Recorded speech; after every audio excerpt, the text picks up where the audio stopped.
Let's hit the ground running on this. It's been widely reported the words pissed off were used. Trump is pissed off with Vladimir Putin. What's this one all about, Mr. Davis or Lieutenant Well, I Davis? mean, you can see, are you pissed off at Vladimir Putin? Are you pissed off at Zelensky? Because the answer to both is yes. He's actually been mad at both of them. One of the big problems from the Russian perspective is that Russia's not agreeing to things the way that Trump thinks that they should. There's actually news out this morning from the Deputy Foreign Minister Ryabkov, who said, "Hey, look, we're interested in talking about this ceasefire, but only in conjunction with solving the root causes of the war." And so far, the United States isn't wanting to talk about that. They just want to get mineral deals or whatever. So, Russia has conditions. They say there's no NATO. There's a demilitarization, denazification, they call it, which means Zelensky has to go, and they get all the territory as well. So far, the U.S. has talked to that, and apparently Trump is not happy that Putin is not willing to talk about the ceasefire until he gets the other stuff done. So, kind of have a Okay, so it's pissed off all around. A lot of being pissed off goes multiple ways. Now, in terms of your perception, and I may be coming out of left field to ask you this because I don't think you have done polls on the ground, but maybe someone has. If they were to hold elections in Ukraine, is it certain that Zelensky would be reelected? I mean, couldn't they, quote unquote, denazify and get Zelensky out there just by holding open elections?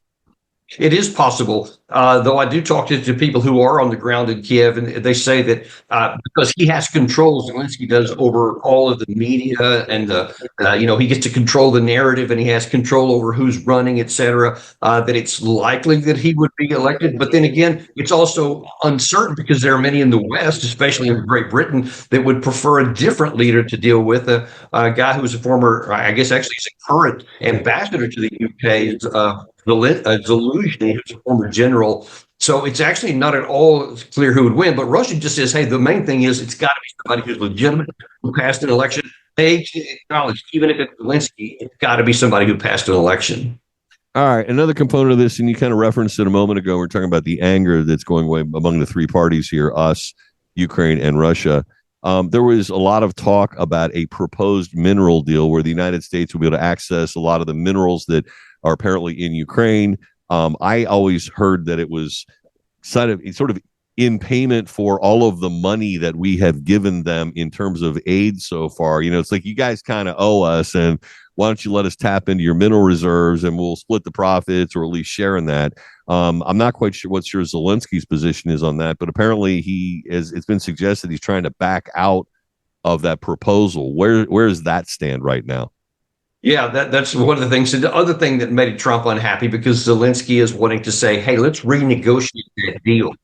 So he wants to go back again to and analyze the situation for NATO. He says, hey, we'll give you this mineral wealth, but we want to get into NATO too. And by the way, the percentages, that's not working for me yet. So he's trying to renegotiate the deal after the fact. And of course, we've had huge problems with this mineral deal getting passed. I mean, when we sent Besant to Kiev to sign a deal, Zelensky didn't sign it. Then we had the debacle on the Oval Office situation, we didn't sign it. Now then, here's another situation, and then now Zelensky's wanting to go back. And I think he's playing dangerous games, Zelensky is, because he has no leverage here with either Russia militarily or the U.S.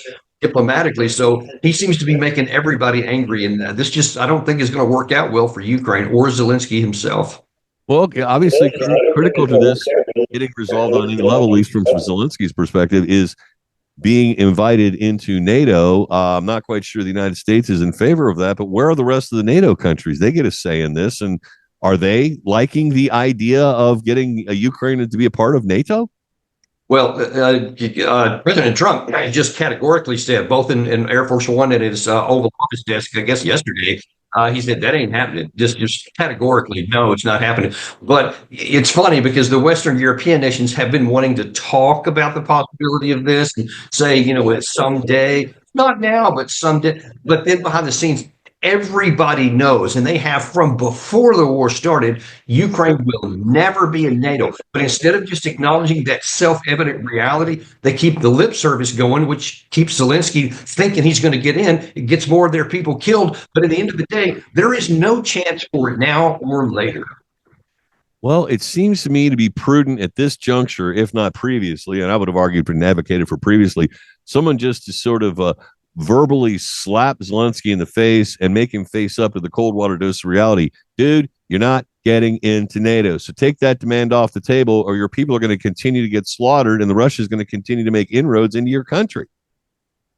And I'll also add to that, and if you don't stop this, we're going to stop even giving the verbal cover to it. It ain't happening. So let's move on to whatever's next, which is getting this war over with at the least cost possible to the Ukraine side. That's what they should be going after. That's what's actually possible. But if you keep going down the fiction path, both for Ukraine and for Europe, it's never going to happen. And what that leaves is Russia hasn't stopped anything right now. I mean, even these partial ceasefires haven't actually been implemented yet. So Russia's just continuing to fight, and they're continuing to win ground every day. Ukraine soldiers are dying every day. This is not, or this is a zero-sum situation. It's the longer you delay from Zelensky and the European side, the more likely the chances that you physically lose the war, and then you don't get to negotiate anything. That's what they haven't come to grips with yet. Wow. Well, and pivoting over to the Russia and China relationship, how times have changed. My recollection is we normalized relations with China in order to separate them from the former Soviet Union. And now they seem to embracing each other with, I guess, Xi Jinping saying the other day that Russia and China are friends forever, never enemies. What does this suggest to you, Daniel Davis? Well, this has been one of my concerns from the beginning. I mean, it's going all the way back into the 1970s with President Nixon.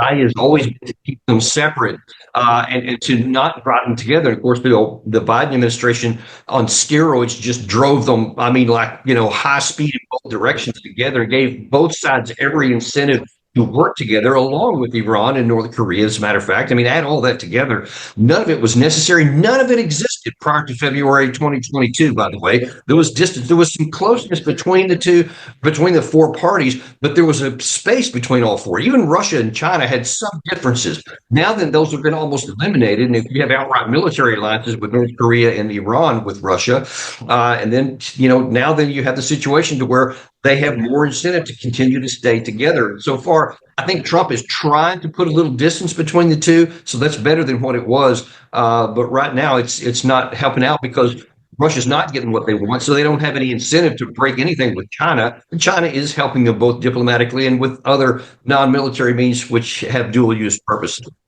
And of course, China can gobble up all the energy it needs and get a lot of it from Russia. So that's sort of that forces them to embrace each other, given global sanctions on Russian oil exports and Iranian exports. So it's just pushing all that axis closer and closer together every day. Well, yeah, it is, and that's not good for us. I mean, anytime that any potential adversaries of the United States are coming together and working in cooperation, that's not good for us. And so we should say, hey, let's stop that process. And I mean, look, the best way is to just de-escalate tension so that you don't give anyone a reason to want to oppose you. And instead find areas of common benefit. Say, hey, where can we find win-win situations here? That benefits America. And it's not weakness, as some, unfortunately, in the West seem to advocate, where they just want nothing but a confrontational approach, thinking there's never any consequence for it. But there is. And we do have enough leverage to actually improve all those situations. And I hope the Trump administration does it. Amen to that. Daniel Davis, Deep Dive. Always a great pleasure having you on the program. Glad it worked out today. Good to see you. As always, we'll talk next Tuesday. Stay well, my friend. See you next week. Thank you.